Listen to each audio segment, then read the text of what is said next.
Wasizotya gwe omulungi ampuliriza wano ku Pregen Media TV wetusangibwa gwati atanaba ku subscribinga kankusaba ogende maso twegatteko tusobole okwongera amawulire gaffe entertainment akunagaga sports gasange ku pregenmedia.com wali amawulire amalungi atera amanyuvu ennyo gotasanye kulabikanga muganda wange mwenyinaze ogenda maso osuwe nkutumideko gwe yekumidde Dubai, Qatar, Saudi Arabia, Oman, Jordan munsi yonna gye wekumira okulabikanga ogenda maso n'okutuwuliriza bannange webale nnyo webalire ddala tusima atera tusimira ddala nyongera okutegeeza atera okugamba nti ye omukulembeze w'eggwanga Yoweri Kaguta Museveni bwatyo ng'alina okulabikanga natera akunganya ebibiina ebyenjawulo asobole okulabikanga ku lunaku olwokusatu olw'eggulo ng'alina okulabikanga balina ensonga zibagenda okutesaako yageze maaso n'ateekawo ebintu oba obukonko bungi nnyo okusobola okulabikanga abalemesa babeko ensonga zibatesaako okulabikanga bateseza eggwanga ki kye bagenda okulipulaningira nga tunatera okulabikanga omwaka tugukuba oluko mu mutwe. President w'eggwanga yavuddeyo n'ategeeza nti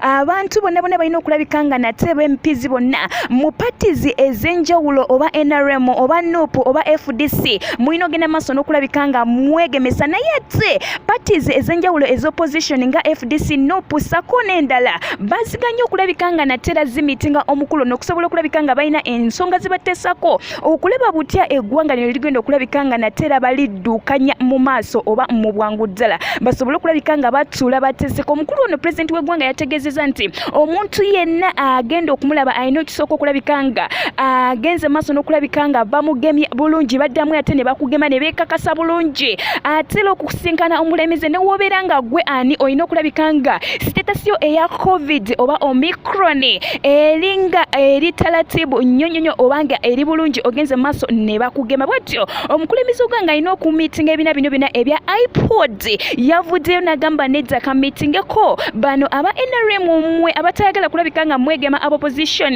musigale newankubadde nga abalala kigambibwa nti bagemu badda status zaabwe ennungi naye ataddewo era obukwakkulizo bungi nnyo okusobola okulabikanga abalemesa ku nsonga ez'okulabika nti bateseza eggwanga nayo kinajjukirwa nti oba nnyongera okujjukiza nti omukulembeze w'eggwanga wakwogerako eri eggwanga ku lunaku olwokutaano naye ekisinga okwewunyisa n'okuyungula amaziga nti parties ez'opposition tebaziwadde muwaganya kulabikanga nazo zitesako ku nsonga ezimu ezigenda maaso n'okulabikanga zifugaza eggwanga lino Uganda obadde okyali awo tubadde tukyali ku COVID-19 kata tetwafunyeyo Omicron kyevulaba abantu abasinga bavuddeyo ne bagamba president w'eggwanga munnange tetugenda kulabikanga covid tubeera naye paka n'Omicron bino bigenda kubeerawo naye tusaba ogende maaso otugulewo kubanga munnange abaana baffe abasinga bawala bafunidde embuto mu lockdown nga tebakyali baana bato kati n'olw'ensonga eyo babadde balina okulabikanga batesaako naye boogere balabe way forward naye munnange ataddewo obukwakkulizo bungi nnyo naddala ku ludda olw'opposition nja kuba nate nkwongera amawulire gaffe amala mangi nnyo tosanye kugasubwa weekuumire ku Pregen Media TV ebirungi bingi nnyo tukyaleeta naye ate n'omwaka nkujjukiza nti tunatera ogukuba oluko mu mutwe nyongera okwebaza ne nkugamba nti weebale ggwe eyeekuumidde ku televisioni yaffe Enganzi Nkomawo.